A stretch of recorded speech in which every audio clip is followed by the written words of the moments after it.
ಧನ್ಯವಾದ.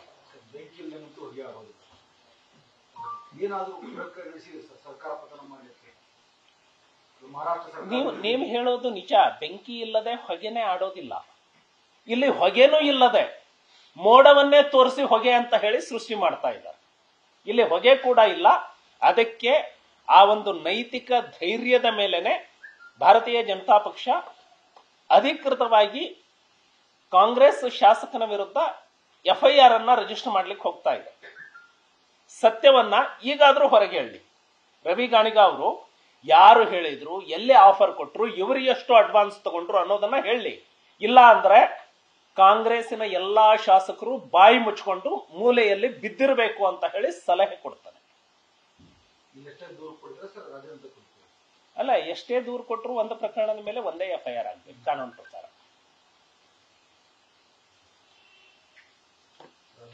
ಯಾರೊಬ್ಬರು ಮಾತಾಡ್ತಿಲ್ಲ, ನೀವು ಮಾತಾಡ್ತಿಲ್ಲ, ಅವರು ಮಾತಾಡ್ತಿಲ್ಲ. ನಾನು ಈಗಾದ್ರೂ ಹೇಳಿದ್ದೆ ಬರೀ ಕೇವಲ ಎಲ್ಲೇ ಸರ್ ಪ್ರೆಸ್ ಮೀಟ್ ಅಲ್ಲಿ ಅಭಿವೃದ್ಧಿ ಎಲ್ಲಿ ಸಹಿತ ನೀವು ಕೇಂದ್ರದಿಂದ ಎಷ್ಟು ತಗೊಂಡ್ಬಂದ್ರಿ. ಉದಾಹರಣೆ ಧಾರವಾಡ ಜಿಲ್ಲೆ ಬೆಳಗಾವಿ ಜಿಲ್ಲೆ ಬೆಳಗಾವಿ ಎಷ್ಟು ಬೆಳೆಯನ್ನು ಕೊಡಿಸಿದ್ರಿ.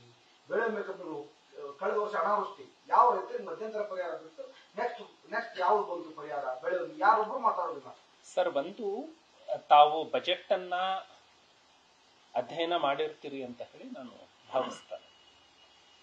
ಬಜೆಟ್ ನಲ್ಲಿ ಕ್ಲಿಯರ್ ಆಗಿ ಮೆನ್ಷನ್ ಮಾಡಿದ್ದಾರೆ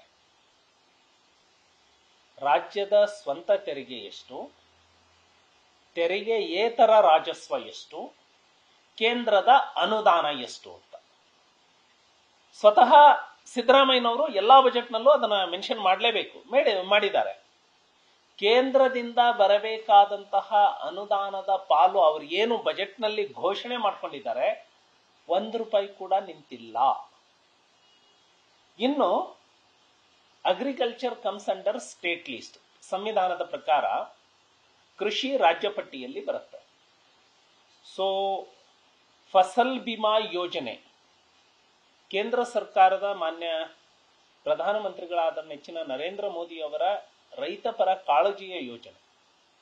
ಅನುಷ್ಠಾನದ ಜವಾಬ್ದಾರಿ ರಾಜ್ಯ ಸರ್ಕಾರ. ಅನುಷ್ಠಾನವನ್ನ ಎಫೆಕ್ಟಿವ್ ಆಗಿ ಯಾವೆಲ್ಲ ರಾಜ್ಯದಲ್ಲಿ ಮಾಡಿದ್ದಾರೆ ಅಲ್ಲೆಲ್ಲದೂ ಬರ್ತಾ ಇದೆ. ಇವರು ವರದಿಯನ್ನ ಕೊಡ್ಲಿ. ರಾಜ್ಯ ಸರ್ಕಾರ ತಾನು ಮಾಡುವಂತಹ ಜವಾಬ್ದಾರಿಯನ್ನ ಮಾಡಲಾರದೆ, ಈಗ ಟ್ರೈನ್ ಬರುತ್ತೆ ಅಂದ್ರೆ ರೈಲ್ವೆ ಸ್ಟೇಷನ್ಗೆ ಹೋಗ್ಬೇಕಾಗಿರೋದು ಪ್ರಯಾಣಿಕನ ಜವಾಬ್ದಾರಿ. ಮನೆ ಮುಂದೆ ಬಂದು ಟ್ರೈನ್ ಹತ್ಕೊಳ್ಳಲ್ಲ.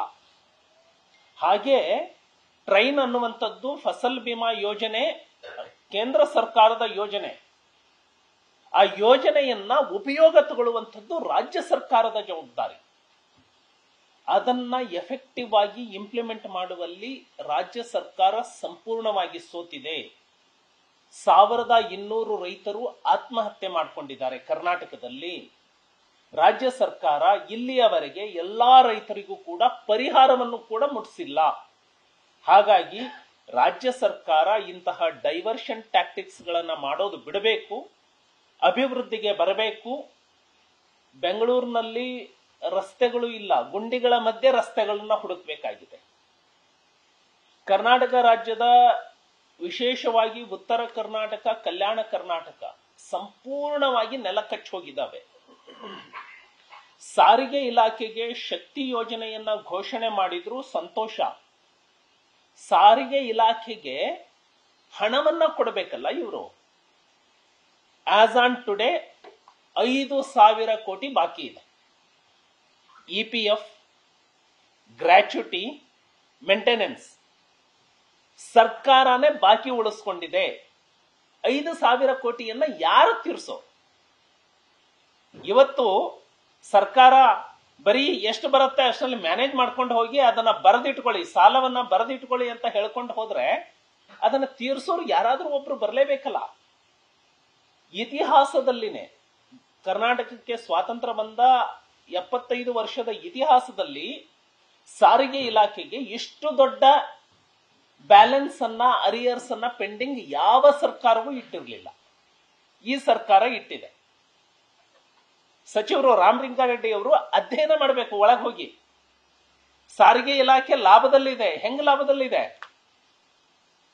ಗೌರ್ಮೆಂಟ್ ಕೊಡಬೇಕು ಅಂತ ಹೇಳಿ ಬ್ಯಾಲೆನ್ಸ್ ಬರ್ಕೊಂಡಿದ್ದೀರಾ ಅಷ್ಟೇ. ನೀವು ಇಷ್ಟು ಸಾಲ ನನಗೆ ಸರ್ಕಾರದಿಂದ ಬರಬೇಕಾಗಿದೆ, ಅದು ಬಂದ್ರೆ ಲಾಭದಲ್ಲಿ ಇದ್ದೀನಿ ಅಂತ ಕೊಡ್ಬೇಕಲ್ಲ ಸರ್ಕಾರ.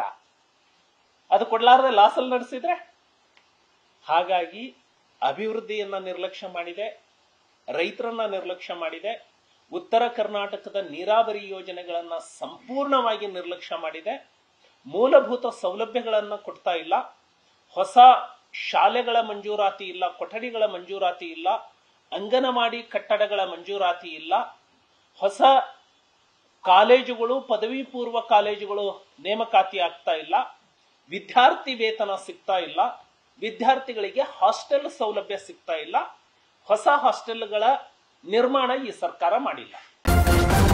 ನ್ಯೂಸ್ ಫಸ್ಟ್ ನಿರ್ಭೀತಿಯಿಂದ ನಿಮ್ಮ ಪರವಾಗಿ.